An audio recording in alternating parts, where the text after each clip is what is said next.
Hi, I'm Terrell Turner, the host of the Law and Financial, and today we have a great guest on. Now, as many of you know, you've seen a lot of the content that we put out. Like, my background is accounting and finance, but I do not particularly focus on taxation. Now, it is something that I'm aware of because it impacts all of us in so many ways, especially business owners. And my guest today, she really does a good job. And one of the things that she talked about is that, tax, there should be some level of understanding that we all have about it because it's not as scary as it seems. So I'm bringing on a great guest that can talk about it and can kind of help make it a little less scary. And we're going to have a good conversation. So stay tuned for the conversation.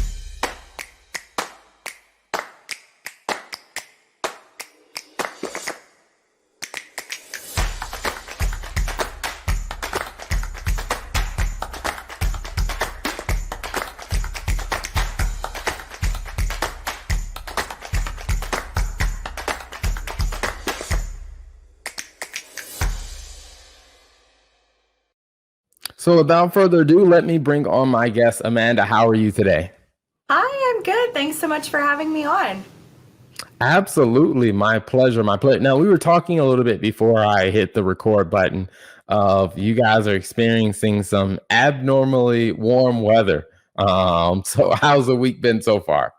Well, for Saskatchewan, I'm in Saskatoon, Saskatchewan, Canada. It's abnormally warm. For everywhere else in the world, it's probably a little chilly. I don't know. Where the week's been going good. It's nice to have the sun shining, and I always enjoy the summer in our city. It's a great time to be in our city. Awesome. Awesome. I love it. I love it. Now, is that where you're originally from or did you move there? So my parents were actually born and raised in Prince Edward Island in Canada, and then they moved to Ontario at some point for my dad to go to school, and that's where I was born. And we moved out to Saskatoon about 35 years ago. So for most of my life, I've lived out here, and it's my home. It's not necessarily where any of our family is, but it's where our friends are. And I think sometimes friends can become an extension of your family.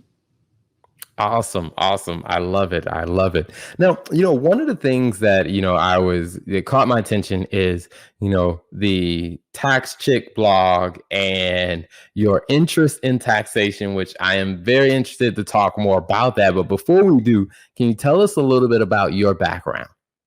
Sure. So I am a tax lawyer. I am a partner in a mid-sized law firm here in Saskatoon, Saskatchewan. And when I say I'm a tax lawyer, what my practice involves is sort of two things. One of the things I do is tax controversy work. So I often assist business owners in particular with audits with Canada Revenue Agency, as well as appeal work all the way to the Tax Court of Canada. And I do some consulting work with CPAs on that as well that might need some assistance for their clients. And then the other big piece of my work is like a succession planning piece. So working with business owners who are transitioning their wealth to the next generation or making some sort of major changes in the way that they want to operate their business. Those are the two pieces of my day-to-day practice. And then I have the blog and the podcast and all this other fun stuff that I do, which I think really plays into my day life as a lawyer. Awesome, awesome. I love it. I love it. Now, what was it about, tax litigation, tax law? What was it that really interests you about that? Well, nothing initially. I had no interest in being in tax. So my background, I've always been really bad at math. I'm still really bad at math. My mom was a bookkeeper, and so I grew up balancing checkbooks and like reconciling checks. That was like fun for us in the house, and I just hated it. I hated every piece of it. And so when I went to university, I was studying to be a neuropsychologist. That was what I wanted to do. I wanted to study the brain, and in particular, focusing on autism research and sleep issues in autistic children. And I had these sort of experiences throughout my high school and throughout my university education that were kind of pushing me in a different direction. And I'm a bit scrappy by nature. I think that's one of the things that's necessary to be in tax controversy. And I've been working for the government for some time. I've been working for the Children's Advocate Office, which is a group here in our province that assists kids who are in care or custody, and leading a bit of a, I don't know, revolution, whatever you want to call it, against the provincial government and some of the policies and legislation that they had put in place that was just not fair. And it got me very fired up about human rights issues and access to justice and all of those things. And so I wrote the LSAT. I did okay, and applied to law school and ended up getting in, and then fell in love with it. Really loved law school. It was my favorite 3 years of school. But I took family law courses and civil litigation courses and human rights courses, and that's what I wanted to do. And I came and worked here at the firm, and I was doing litigation work and not really liking it in practice. It wasn't really feeding my soul. And one day, one of our partners came down the hall and he said, I need some help on a tax litigation file. Do you want to try? And I said, I'm really bad at math. Is that okay? And he said, yeah, it's fine. Don't worry about it. And thus began my journey in tax. If he had not asked me, I would never be where I am. I guess if I had not said yes, I would not be where I am. But I found that tax litigation really, I don't know, it piqued something within me, because there's an access to justice piece and there's a human rights piece when you're dealing with tax controversy work. You have the big guy, the government, against the little guy, the taxpayer. And the code for the United States, or our Income Tax Act in Canada, is complex. It is long, it is wordy, it is confusing.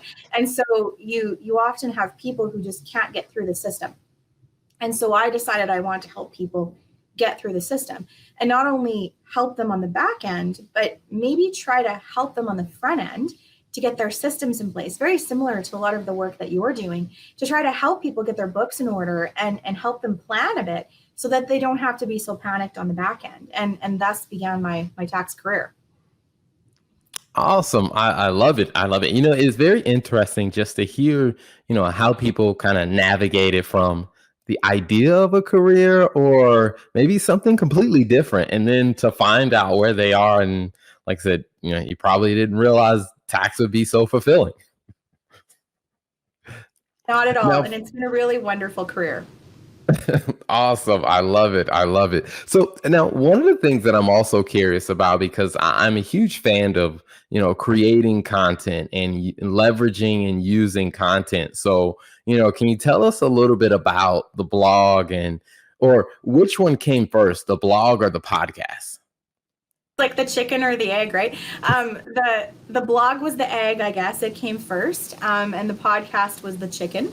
I had initially planned to do a podcast a couple years prior. I had all the equipment sitting in my basement, but it wasn't going to be a tax podcast. I was going to do a podcast on just general life stuff. I don't know why I thought that was a good idea, but I did.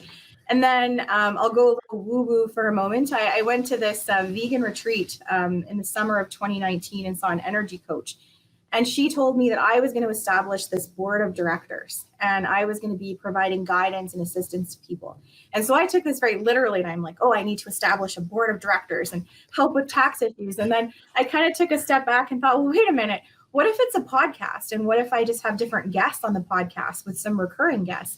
And we're providing this foundational source of support for business owners. And that's kind of where the idea came from. And I was a bit too scared to pull the trigger, because I just couldn't get over sort of the practical, how I was going to get the podcast recorded and then edited and then onto Apple Podcasts was just like, whoa. And so I started with a blog, which just seemed easier at the time. And also that was the beginning of the pandemic. I started it in like May of 2020. And there was so many business owners who could not afford legal advice in Canada, but they couldn't keep up with the continued changes that were happening. And so I saw this sort of, I guess, hole in access to justice, where there needed to be a place to put information where people had somewhere to start. And if they couldn't afford to pay hourly rates of tax lawyers, they had somewhere at least to start to find information. And often people don't trust the government site. So if I could give something that was an independent, objective site with information and practical advice, and that's kind of where it came from.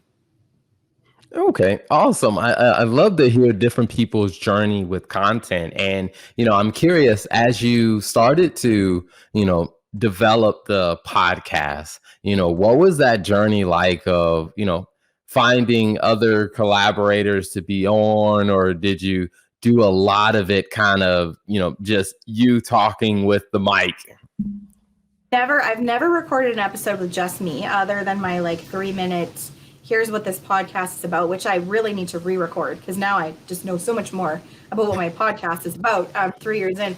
I always wanted it to be guests, because the way I kind of envisioned it was, I thought I have all these really cool conversations with people every day, with other CPAs, with other lawyers, with business owners, where we talk about things. And if there was a way to let people eavesdrop in those conversations, that would be cool. And so that was the idea behind the podcast. It's very raw. It's edited, but like unedited. It's not scripted. We just have a conversation. And I think that's very important. It's not a technical podcast.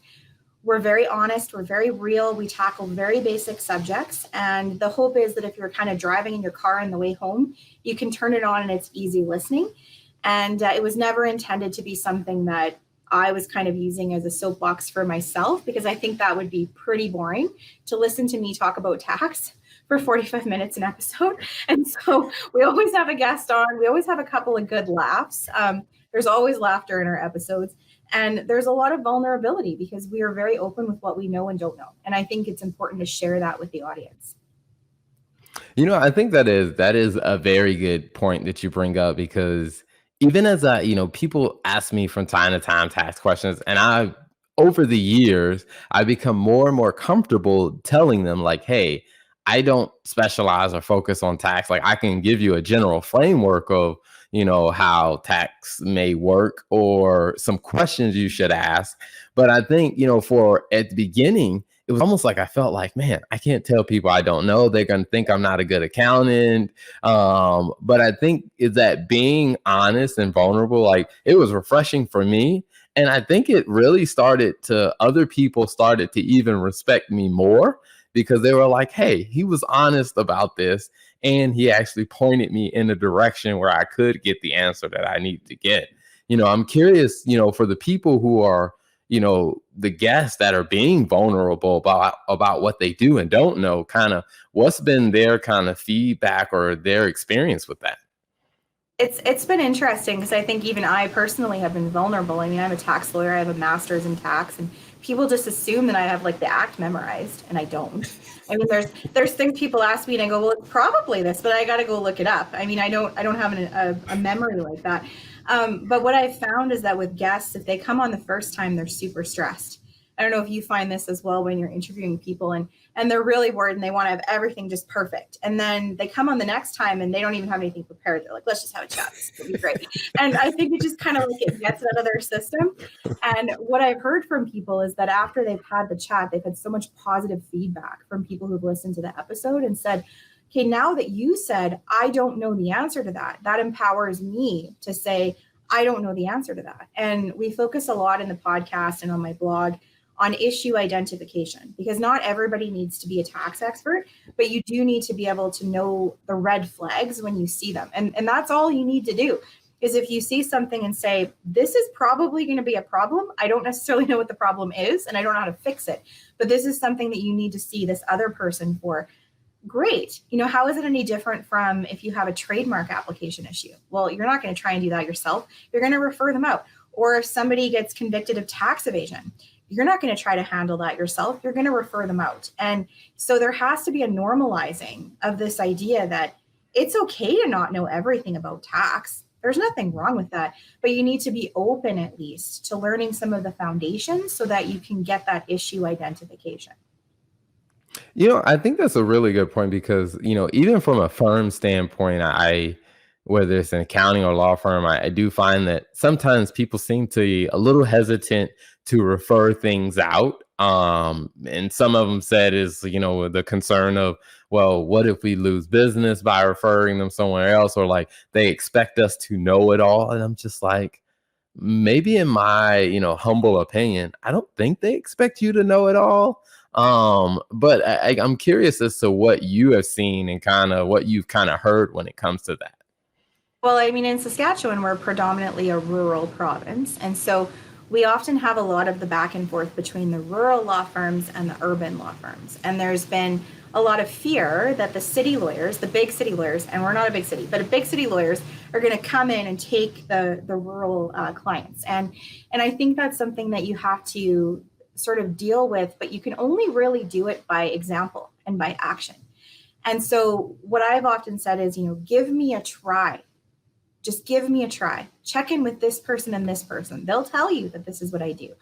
And I will often do it not so much that I come in and take over, But I believe in collaborative practice, and I think tax needs to be practiced collaboratively. And so the way I operate is I go in with the current team and I sit there with the current advisors, and everybody talks about what they know, because there's soft issues and other issues that the other members of the team know that I don't, that are hugely important to developing a tax plan for the client.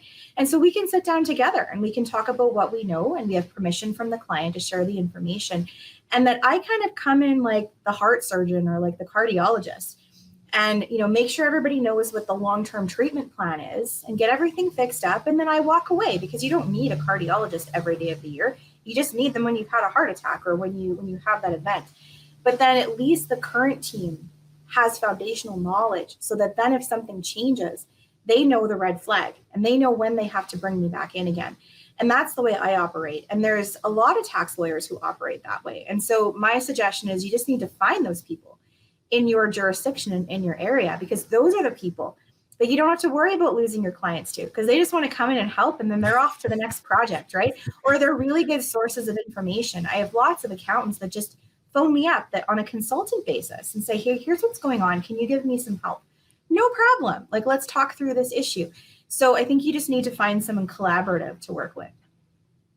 Awesome. I love that. I love that. Now, one of the things I'm curious about is, as you kind of found yourself, finding deeper interest in, tax law and helping people, and, did you foresee, being a partner in a law practice in the area of tax as kind of like, hey, that was the goal, or was that something that developed over time?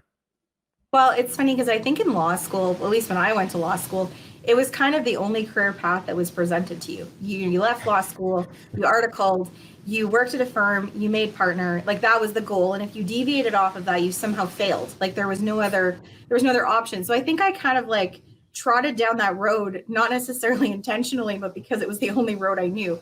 I didn't have anybody else in my family who was in the area of law, so I didn't know about any other options that were available to me.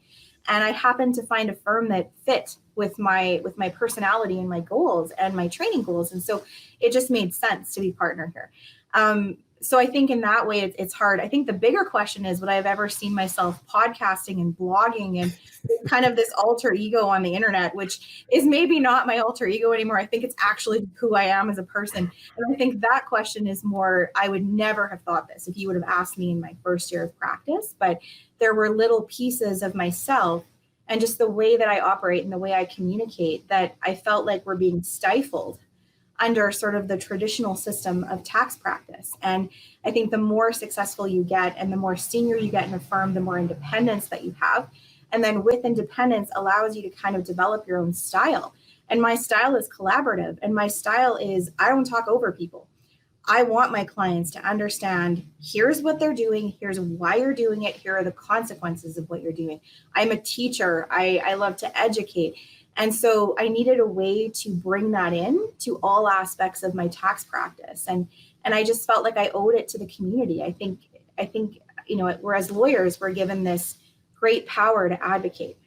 But I think, with great power comes great responsibility to give back to your community. And this is the way I think I can support, especially our business community in Canada. Absolutely. I love it. I love it. And speaking of, the blog and the podcast, so how often do episodes or how often do new blog posts come out? So when I started, I was, young and eager and really hadn't thought it through, like many of us when we start a project. So I was doing a weekly blog. So I wrote 52 blog posts my first year, along with monthly podcasts and my practice and running a law firm. And that was a lot. I finally decided that nobody was putting that pressure on me except for me. And that because it was my blog, I could just choose to do something different, but I had to have like a whole conversation with myself about that. So I pulled it back to a blog once a month. And so I have a blog once a month. I have a podcast episode once a month. And then I also do a monthly newsletter. And the whole purpose of the newsletter is just because I have so much content going out between the blog, the podcast, my social media sites, that sometimes I find it helpful to put it all in one place at the end of the month and say, hey, in case you missed it, here's all the stuff that came out this month. And then I also do a Tax Chick challenge every month, where it's a very short 5 to 10 minute activity that you can undertake to try to get your business in order or your estate planning in order that month. And so that's been a way to kind of bring all of the product together for anybody who's interested. Nice. I love it. I love it. Now, where can people find you online if they're looking for those things? Well, I have a very active LinkedIn account, and that might be the best place to start. And I do have a link there in my Linktree account, and that will give you the links to my Instagram account, to my website for my firm. It will also let you know the latest episodes of the podcast. I have tons of resources, most of which are completely complimentary on there, of other really great tax practitioners in Canada that are providing services. So that's probably the best place to start if you're looking to find my content. Nice. I love it. I love it. Now, one of the things that I also noticed in your business resource section, like the bookkeeping boot camp and the gross CPA, and then I also see my friend Lisa Nicer. How did you even get in contact with all these amazing people, amazing resources? Well, I think LinkedIn is a really powerful tool. And I found when I started actively posting on LinkedIn, so not just creeping, which I think most of us do. I creeped for a long time. I then started posting, and then I would actually look at other people's posts and I'd comment on them. And the amount of friends that I made just by doing that was amazing. And so we kind of just informally call ourselves the tax chicks now. And there's a lot of us in the US and a lot of us in Canada. And every now and then we all kind of get together online and have a good chat. But they're really wonderful resources to have because they all think, in this sort of collaborative way like I do. I mean, Lisa has some amazing educational products for foundational tax knowledge. And in particular, she has that new product if you're, going to be becoming a partner in a law firm, thinking about some of the financial issues and the tax issues that you have to think about in the US before you become a partner. She has a whole course on that. I wish I would have had that in Canada before I became a partner, right? I mean, and I am a tax lawyer. And then like the Grow CPA group and bookkeeping boot camp. I mean, these are some amazing Canadian resources for people who are in Canada that might want some foundational information. All super fun people that I'm really glad to have in my network. Awesome. I love it. I love it. I will say, yeah, LinkedIn has been a huge way of just connecting with some very awesome people and learning about some people who are doing some really cool stuff. And I think just being able to expand that network. So I totally agree. Well, before we wrap up, one question I always love asking every guest on. I mean, we talked about a lot of great things and mentioned several different things. If there were two takeaways that you would want people to walk away with, what are two things that you would either want to remind them of or introduce them to if we haven't already talked about it? I think the first thing would be is to not allow the idea of tax to prevent you from learning about tax. That you shouldn't be afraid just by the word. When I hear the word tax, I think, ooh, fun. Everyone else hears the word tax and they think, oh gosh, tax is fascinating and it's connected to policy and history and it's actually a really fun thing. And so if you're working with someone that's not making it fun, you need to find someone that makes it fun. So I think that would be the first thing that I would suggest. And I think the other thing as a takeaway is that you really never know where your career is going to take you. And to say yes to opportunities, because you should never limit yourself based on what you think you're good at or not good at. I've run into math teachers from high school and they find out I'm a tax lawyer and they laugh at me because the thought of that is just so completely crazy. I'm much better at math now because I've worked at it, but it also brings a different perspective to my clients because most of my clients hate math too. So then the way I'm approaching things is very much like how they're approaching it. And so we have that connection. So just because you think you're not good at something doesn't mean you can't pursue it. Awesome. I love it. I love it, Amanda. Thank you so much for being an amazing guest on today's show. Thank you so much for having me. It was fun. You just checked out the Law and Finance Show, where we bring you great, insightful interviews that talk about the business and the financial side of managing a law firm. So subscribe to the show and check out more of the great interviews.